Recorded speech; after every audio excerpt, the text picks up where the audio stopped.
Good morning everyone and welcome to the class.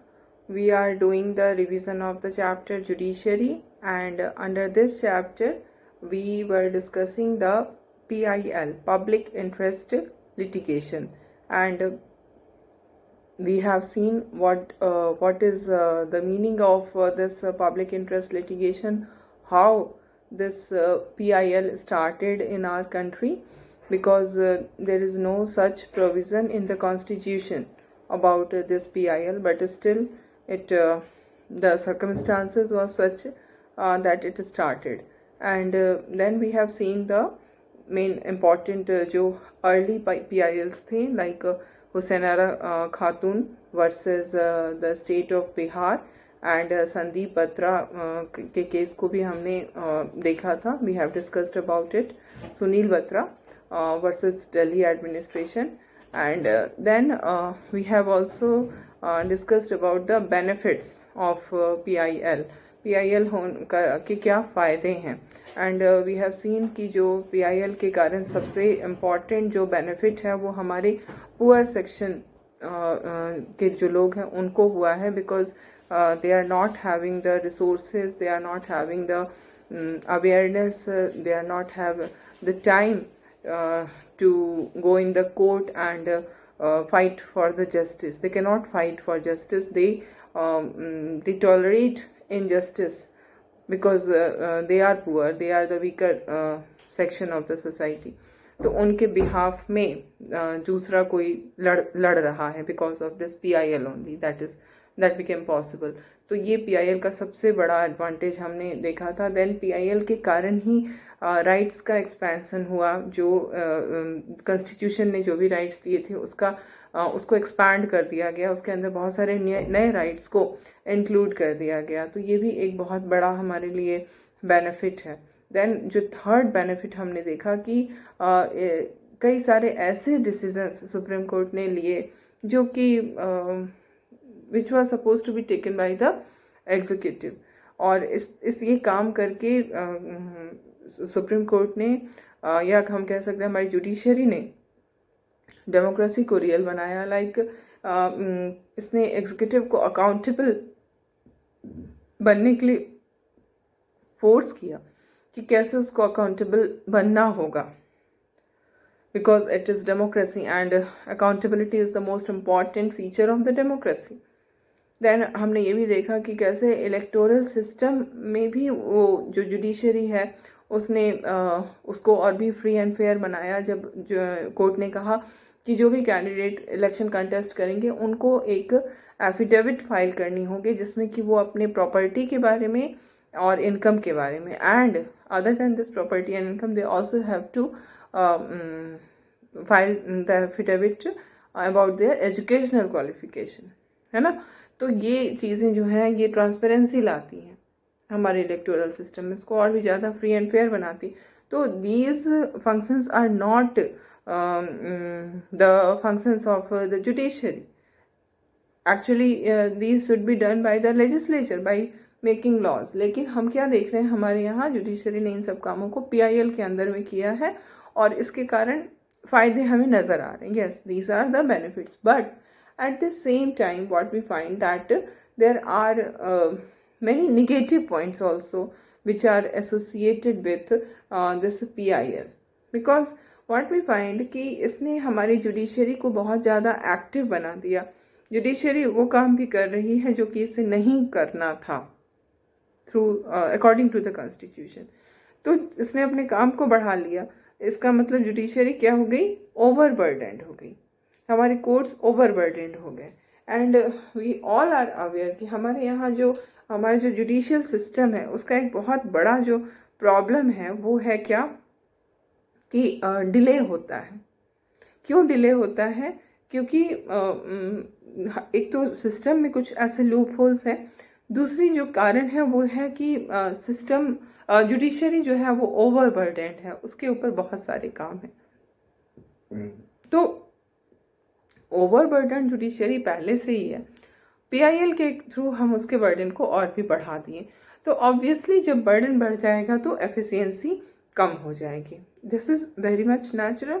तो वही चीज़ जो है वो हम लोग फील कर रहे हैं कि एफिशिएंसी कम इस कारण हुई कि डिले जो है वो बहुत ज़्यादा होने लगा। कोई भी केस जब कोर्ट में जाता है तो हर कोई ये एकदम एश्योर होता है कि 5 साल 10 साल तो लगने ही लगने हैं उस केस को पूरी तरह से सॉल्व होने में। तो ये जो काम को बढ़ाया गया जिसके कारण डिले जो है वो और भी ज़्यादा होने लगा। देन अगर हम नेक्स्ट पॉइंट पे आते हैं तो क्या देखते हैं कि because of this judicial activism, what happened that the separation of power which is done by the constitution is of no use. Separation of power was there, है ना, हर organ of the government का एक particular function था, लेकिन judiciary इतनी ज़्यादा active हो गई कि ये हर किसी के जो जुरिस्डिक्शन है उसमें वो अपना जिसको कहेंगे टांग अड़ाना जिसको कह सकते हैं, वो हर के फील्ड में घुस जा रही है। चाहे वो जुडिशरी, चाहे वो लेजिस्लेचर का काम हो, चाहे वो एग्जीक्यूटिव का काम हो, वो जुडिशरी कर रही है। तो जो लाइन ऑफ डिस्टिंक्शन बना था, जो सेपरेशन ऑफ पावर हुआ था, उसको इसने मीनिंगलेस कर दिया, है ना। तो ये जो चीज़ें हुई इसको हम पॉजिटिव नहीं कह सकेंगे। क्यों नहीं कहेंगे? क्योंकि जो डेमोक्रेसी है, डेमोक्रेसी का एक बहुत ही बेसिक प्रिंसिपल होता है ये सेपरेशन ऑफ पावर। ये बहुत इम्पॉर्टेंट होता है कि power should not be concentrated at one place, because concentration of power always lead to misuse of power. तो इसलिए हमारे यहाँ डेमोक्रेसी के को ही फॉलो करते हुए सेपरेशन ऑफ पावर किया गया, लेकिन जुडिशरी ने इसको इसमें इंटरफेरेंस किया। जुडिशरी वो काम करने लगी जो एग्जीक्यूटिव का है। इलेक्टोरल रिफॉर्म्स ला रही है जुडिशरी, जबकि ये इलेक्टोरल रिफॉर्म्स एग्जीक्यूटिव अपने ऑर्डर से कर सकती है या लेजिस्लेचर कानून बना के कर सकती है। इन्वेस्टिगेशन कर रही है ये करप्शन के केसेस में judiciary. This is not the function of judiciary. ये काम तो इन्वेस्टिगेशन करने का काम एग्जीक्यूटिव के ऑर्डर से होगा। पॉल्यूशन हो रहा है तो उसके लिए वो एफर्ट कर रही है कि कैसे साउंड पॉल्यूशन को रोकना है। तो क्या हम देख रहे हैं कि जुडिशरी जो है वो ज़्यादा काम कर रही है, अपने जुरिस्डिक्शन से आगे बढ़ गई है ना। और इस कारण से ये कहा जा रहा है कि कई बार ऐसा कहा जाता है, it is alleged that judicial activism actually it made the balance among the three organs of the government very delicate। बहुत delicate हो गया जो डिवीजन ऑफ पावर था, अब कुछ पता नहीं चल पा रहा है। ठीक है, तो इस तरह की जो चीज़ें हैं वो हम इसके अगेंस्ट, यही 2 पॉइंट मेन है, एक ओवरबर्डन हो जाना और दूसरी ये हो गई कि सेपरेशन ऑफ पावर जो है उस पर बिल्कुल भी ध्यान नहीं दिया जा रहा है, और एक तरह से ये अनडेमोक्रेटिक है, because democracy is based on this separation of power. ठीक है, अब हम लोग एक दूसरी सेगमेंट में आ रहे हैं, और ये जो सेगमेंट है ये है जुडिशरी एंड राइट्स।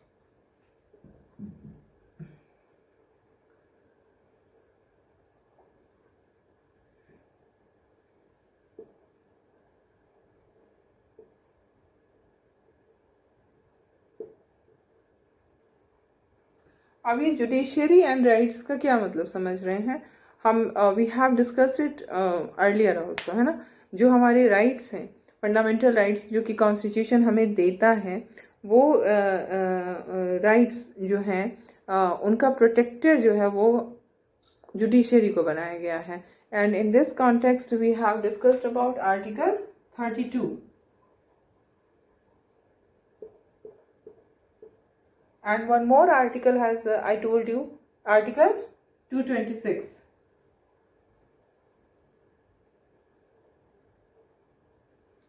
तो ये article 226 is regarding high court and article 32 is regarding supreme court.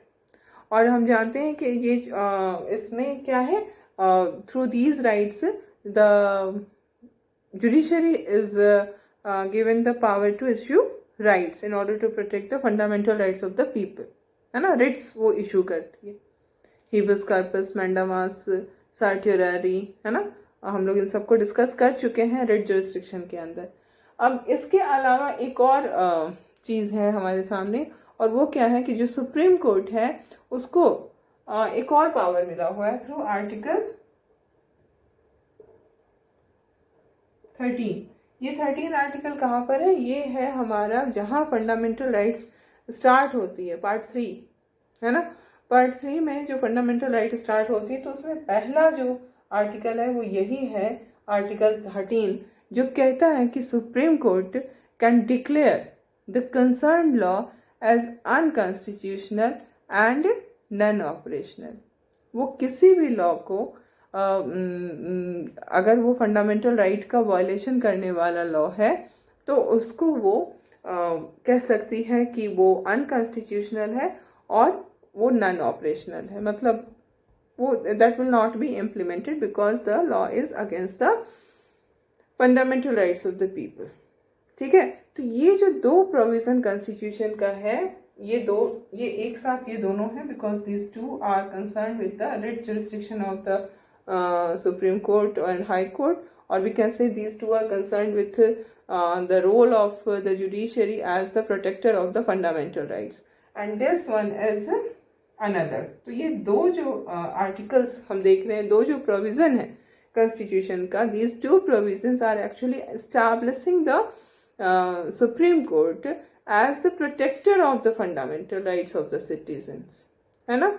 और एक तरफ तो वो प्रोटेक्ट करते हैं, and when they are protecting the fundamental rights of the citizen they are interpreting the constitution as well, है ना। तो वो प्रोटेक्शन के साथ साथ इंटरप्रिटेशन भी कर रहे हैं। ओके, तो इसमें हम देख रहे हैं कि ये दो चीजें इन्वॉल्व हैं। एक है protector of fundamental right,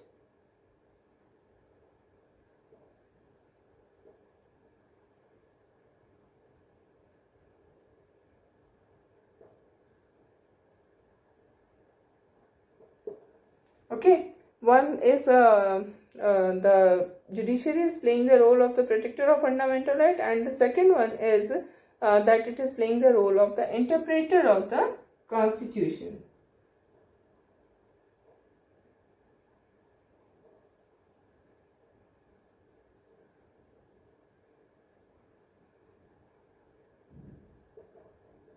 okay, तो यहाँ पर हम क्या देख रहे हैं कि इसी के साथ एक और चीज जो सामने आती है हमारे, एक और नया एक कॉन्सेप्ट हमारे सामने आता है, और वो है judicial review.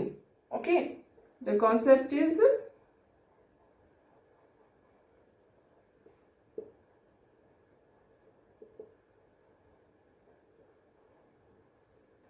Judicial review. Now, the question is, what is judicial review? What do we mean by judicial review? Judicial review से हम क्या मीन करते हैं? Judicial review जो होता है वो सबसे पहले तो you must understand that this is the power of both the courts, high courts as well as supreme court। ये दोनों को मिला हुआ है, हाई कोर्ट को भी है और सुप्रीम कोर्ट को भी है ये जुडिशियल रिव्यू का पावर। ये है क्या जुडिशियल रिव्यू? इसका मतलब ये होता है कि कोई भी लॉ, ठीक है, कोई भी लॉ जो कि लेजिस्लेचर ने पास किया है, जिस लॉ को, वो उस लॉ के रिगार्डिंग जो कोर्ट है वो इस नतीजे पर पहुंच रही है कि जो लॉ है it is not inconsistent with the constitution, it is not in consistence with the provisions of the constitution। ठीक है, कोर्ट अगर कोई भी लॉ बनाया, स्टेट असेंबली भी बना सकती है, पार्लियामेंट भी बना सकती है, कोई भी लॉ बन रही है, अगर उसके बारे में ये सवाल उठता है कि ये जो लॉ के जो प्रोविजंस हैं that is against the provisions of the constitution और वो मैटर कोर्ट में जाता है, तो कोर्ट जो है वो उस पर डिस्कशन होंगे, वाद विवाद होंगे, इंटरप्रिटेशन, इसी के कॉन्टेक्स्ट में इंटरप्रिटेशन भी होगा। और कोर्ट जो है वो अगर समझती है, उसका ये मानना है कि हाँ इस लॉ के अंदर कॉन्स्टिट्यूशन के प्रोविजंस को नहीं माना गया है, तो उस कंडीशन में क्या होगा कि जो वो लॉ बना है उसको अनकॉन्स्टिट्यूशनल और इनएप्लीकेबल डिक्लेयर कर दिया जाएगा। Unconstitutional and इनएप्लीकेबल।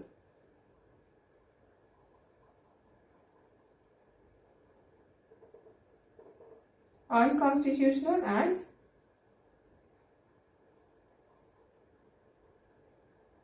इनएप्लीकेबल, मतलब ये जो लॉ है वो कॉन्स्टिट्यूशन के अगेंस्ट है, and that is why, constitution के अगेंस्ट हम नहीं कह सकते, कॉन्स्टिट्यूशन के प्रोविजन के अकॉर्डिंगली नहीं है, and that is why it is inapplicable, इसलिए इसको लागू नहीं किया जा सकता है। ठीक है, ये होता है जुडिशियल रिव्यू।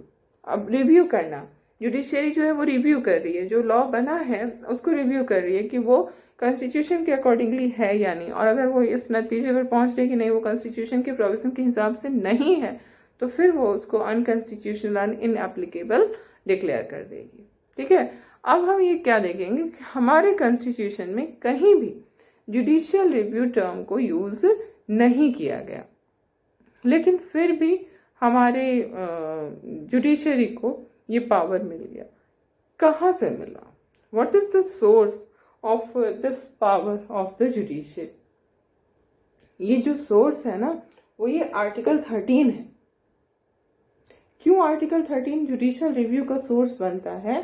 क्योंकि आर्टिकल 13 में ये कहा गया है कि अगर स्टेट कोई भी ऐसा लॉ बनाती है जो कि कॉन्स्टिट्यूशन के कोई भी ऐसा लॉ बनाती है जो कि फंडामेंटल राइट्स के अगेंस्ट है, तो ये राइट जुडिशरी को है कि वो ऐसे लॉ को unconstitutional and non operational declare कर दे। ठीक है, तो the supreme court has given this authority by this article 13 कि कोई भी लॉ फंडामेंटल राइट के अगेंस्ट नहीं बन सकता। अगर कुछ भी लॉ ऐसा बनता है तो ये सुप्रीम कोर्ट उसको अनकॉन्स्टिट्यूशनल डिक्लेयर कर सकती है। ठीक है, इसी को हम लोग कहते हैं कि ये जुडिशियल रिव्यू है, क्योंकि कोई भी जो एक्ट बन रहा है उसको इसको रिव्यू करने का अधिकार है, और अगर वो पाएगी कि yes it is against the fundamental rights of the people, then it can declare it unconstitutional. अब हम दूसरा चीज़ क्या देखते हैं कि जो हमारी कॉन्स्टिट्यूशन है वो एक फेडरल कॉन्स्टिट्यूशन है ना। हमारे यहाँ हमने फेडरलिज्म को अडॉप्ट किया है, और फेडरलिज्म के अंदर जो सबसे main important feature, the most important feature of the federalism is division of power among different levels of the government, and the most important thing, this division of power is done by the constitution, है ना। तो constitution ने different levels of government के बीच में power को divide किया है। ठीक है, यही फेडरलिज्म है। तो जब हम फेडरल स्ट्रक्चर को हमने फॉलो किया है, डिस्ट्रीब्यूशन ऑफ पावर को हमने फॉलो किया है, और इसमें we have discussed these things in the chapter federalism, though this chapter has been deleted from your syllabus, still we have discussed it, and it is very important for you to keep these things always in your mind, because these are the basic things. If you are not knowing these things, if these things are not there in your mind, then it is going to create trouble for you. You will not be able to understand so many things. तो ये चीज़ें हमें हमेशा ध्यान में रखनी है। जो डिस्ट्रीब्यूशन ऑफ पावर है वो क्या है? वो लेजिस्लेटिव पावर का डिस्ट्रीब्यूशन है, और उसमें हमने देखा था कि 3 लिस्ट होती है। एक यूनियन लिस्ट कहते हैं, एक को, दूसरे को स्टेट लिस्ट कहते हैं, तीसरे को कॉन्करेंट लिस्ट कहते हैं। तो इसमें हमने क्या भी ये भी देखा था कि सभी में सब्जेक्ट्स डिमार्केटेड है, कौन किस पे कानून बनाएगा ये भी बिल्कुल क्लियर है। जो जुडिशरी है वो जो स्टेट गवर्नमेंट है वो स्टेट लिस्ट पे, यूनियन गवर्नमेंट यूनियन लिस्ट पे, और जो कंकरेंट लिस्ट है उस पर दोनों को राइट है बनाने का, लेकिन अगर कॉन्फ्लिक्ट होता है तो स्टेट का नहीं माना जाएगा, सेंटर का माना जाएगा, है ना। तो इस तरह से डिवीजन ऑफ पावर जो है वो कॉन्स्टिट्यूशन ने किया है, ठीक है। अब हम क्या देखते हैं कि ऐसे सिचुएशन हो सकते हैं in which the central government makes a law and according to some states are alleging that the law which is being made by the Supreme Court, the law which is being made by the central government, actually it is it is related with a subject from the state list. So the center has no authority to make law on that subject because it is connected with the one of the subjects of the state list. तो इस पर कानून बनाने का अधिकार किसका था?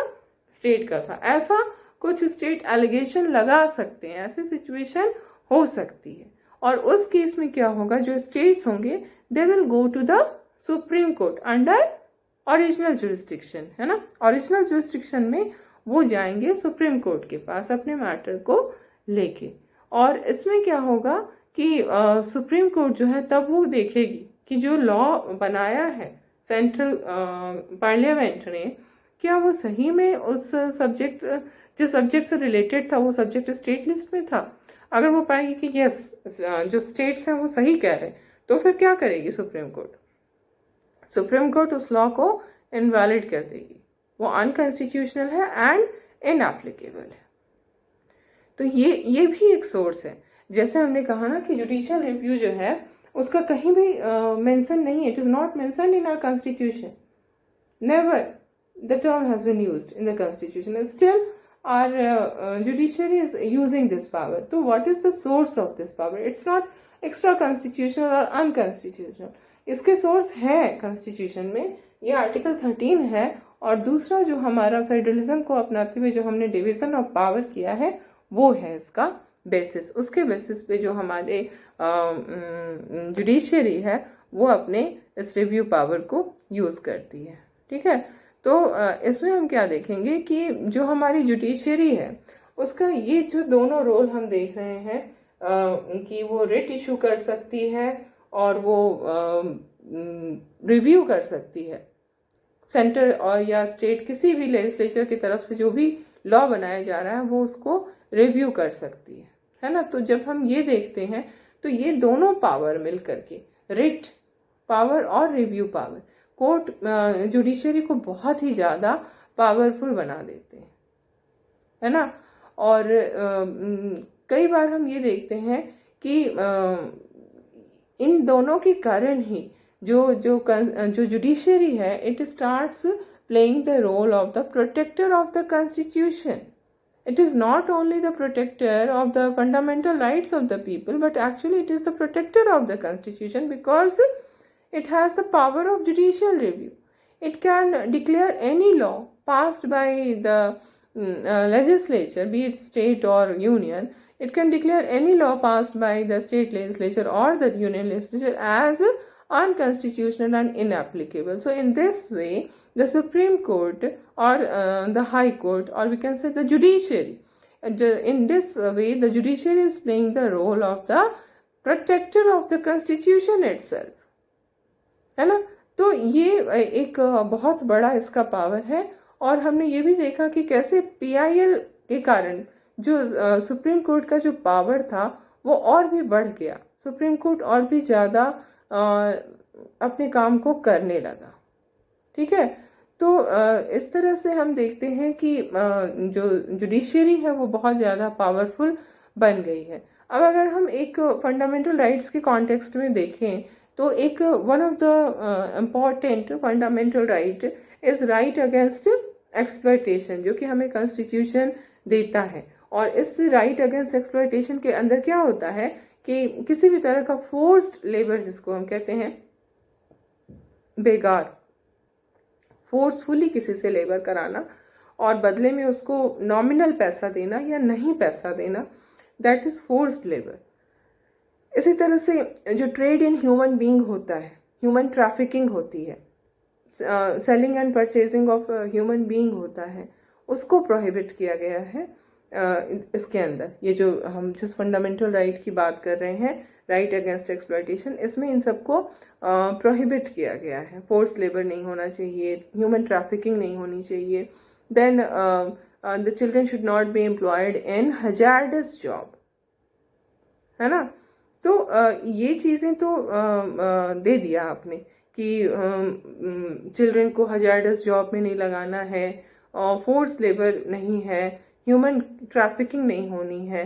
लेकिन किनका होता है ये सब कुछ? अगर बॉन्डेड लेबर कोई है तो वो कौन है? He or she is the weakest person of the society. अगर चाइल्ड 14 ईयर्स से बिलो के बच्चे को अगर हजार्डस एक्टिविटी में लगाया जा रहा है तो he is the weakest person. अगर ट्रैफिकिंग हो रही है, ह्यूमन ट्रैफिकिंग हो रही है, तो जिनकी हो रही है वो इसलिए हो रही है क्योंकि वो उस कंडीशन में है, उनकी पोजीशन बहुत ही वीक है। तो how can you expect from such a weak people that they will fight for their right? Will they ever be able to fight for their right? No, it is never possible कि वो अपने right के लिए लड़ेंगे। तो उनके rights का violation होगा, ये हम जानते हैं, ये होता है, ट्रैफिकिंग होती है ह्यूमन बीइंग की। बॉन्डेड लेबर भी है, आज के डेट में भी है, कम है, बहुत कम है, बट है। बच्चे इन्वॉल्व हैं हजार्डस एक्टिविटी में, तो ये कैसे उनको जस्टिस मिलेगा? ये तभी मिलेगा जब PIL होगा, ये तभी मिलेगा जब हमारी जुडिशरी एक्टिव होगी। अगर जुडिशरी एक्टिव नहीं होती, जुडिशरी के सोचने का जो तरीका है वो नहीं होता जो है, तो ये PIL भी नहीं होता। जब पूरे के पूरे लॉ को, रूल्स को बिना फॉलो किए हुए जुडिशरी ने केस को फाइल कर लिया, सुप्रीम कोर्ट ने केस को फाइल कर लिया, तभी तो PIL की स्टार्टिंग हुई। तो जुडिशियल एक्टिविज्म को हम चाहे कितना भी हम उसको क्रिटिसाइज कर लें, बट एक्चुअली ये हेल्पफुल है फॉर द कॉमन पीपल। हमारा विश्वास जो है ना, वो कभी भी जुडिशरी में हमें हमेशा विश्वास होती है। हम सरकार को काफ़ी कुछ कह सकते हैं, अब्यूज़ कर सकते हैं, नेताओं को हम अब्यूज़ कर सकते हैं, बट जजेस और जुडिशरी जो है वो हमारे लिए बहुत रिस्पेक्टेबल पोजीशन लेती है ना। तो इसलिए उनका रिस्पेक्टेबल पोजीशन है क्योंकि वो ऐसा काम करते हैं, इतने इम्पार्शियल और इंडिपेंडेंट वे में वो काम करते हैं, और वो पॉलिटिक्स से उनको मतलब नहीं होता है। That is free of politics, जो कि इसका सबसे बड़ा, जिसको हम कहेंगे कि मेरिट है। ठीक है, तो ये हम इसको इसी तरह से हम सम अप करेंगे। अब हम एक दूसरे ही टॉपिक पर, जो कि बहुत ही कंट्रोवर्शियल टॉपिक है, और वो टॉपिक है जुडिशियरी एंड पार्लियामेंट। अब हम उसकी तरफ बढ़ रहे हैं। ठीक है, judiciary and parliament.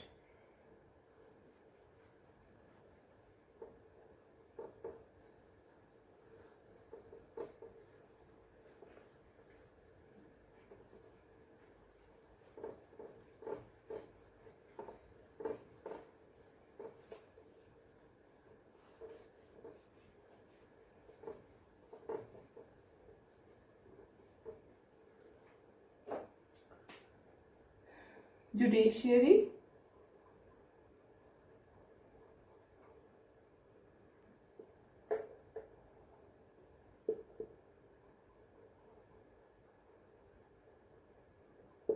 And parliament, ये दो जो है, these are the two main organs of the government, है ना। और एक जो है वो जुडिशियल ऑर्गन और ये लेजिस्लेचर ऑर्गन, दोनों के काम अलग अलग, लेकिन फिर भी दोनों के बीच में बहुत कुछ है।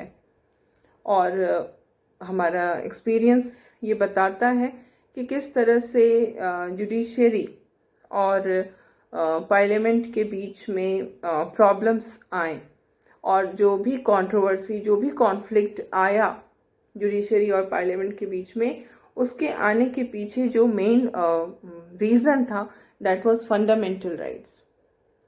फंडामेंटल राइट्स एक तरफ और directive principles of state policy दूसरी तरफ, ये दो जो थे, इनके कारण ही कंट्रोवर्सी जो स्टार्ट हुई, जो कॉन्फ्लिक्ट स्टार्ट हुआ, वो इनके कारण ही हुआ। इस कॉन्टेक्स्ट में हम directive principle of state policy,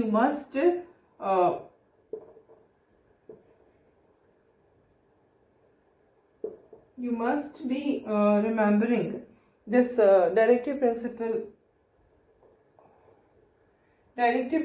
of state policy.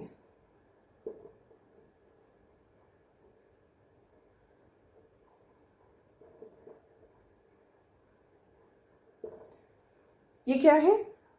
State जो है वो, always remember the meaning of state. I am not going to repeat it every time कि स्टेट से हम क्या मीन करते हैं। State is not UP state और बिहार स्टेट। हम लोग स्टेट वो 4 एलिमेंट वाले स्टेट की बात कर रहे हैं, जिसमें पॉपुलेशन होता है, टेरिटरी होती है, गवर्नमेंट होता है और सॉवरेनिटी होती है।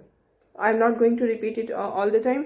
यू मस्ट रिमेंबर कि जब भी हम पॉलिटिकल साइंस में स्टेट बोलते हैं तो उसका क्या मीन होता है। ओके, तो अब हम देख रहे हैं क्या स्टेट पॉलिसी फॉर्मुलेट कर रही है, करती है। तो जब भी स्टेट पॉलिसी का फॉर्मुलेशन करेगी तो उसमें उसको कुछ इंस्ट्रक्शंस दिए गए हैं फ्रॉम द कॉन्स्टिट्यूशन, कुछ डायरेक्शन दिए गए हैं कि आपको पॉलिसी फॉर्मुलेट करते हुए इन डायरेक्शंस को ध्यान में रखना चाहिए। You should keep in mind these directions, these instructions when formulating the policies for the people of the country. यहाँ पर क्या है, इसी को हम कहते हैं directive principle of state policy. State अपनी पॉलिसी बनाने में कुछ डायरेक्शंस को ख्याल रखती है, कुछ प्रिंसिपल्स के थ्रू उनको डायरेक्शन दिया गया है कि आपको किधर जाना है। अगर आप पॉलिसी ऐसी बनाइए ताकि आपका जो डेस्टिनेशन है वो आपको पता होना चाहिए। इक्वालिटी, जस्टिस, है ना, इस तरह की सोसाइटी, इसी तरह की चीज़ें इसमें है। बट यहाँ पर एक चीज़ सबसे इम्पॉर्टेंट जानना समझना ये है कि directive principle of state policy जो है वो ये नहीं है, उसके पीछे कोई लीगल अथॉरिटी नहीं है। हम ये क्लेम नहीं कर सकते हैं कि स्टेट जो है वो directive principle of state policy के हिसाब से काम नहीं कर रही है और इसके लिए हम कोर्ट में नहीं जा सकते हैं, क्योंकि स्टेट को सिर्फ ये कहा गया है कि आपको इन प्रिंसिपल्स के हिसाब से पॉलिसी बनाना चाहिए। You are the state is not under any compulsion, the state is not under legal compulsion, it is only moral compulsion. It's not legal compulsion कि it will follow the principles of this directive principle of state policy. ठीक है, तो this is all for today.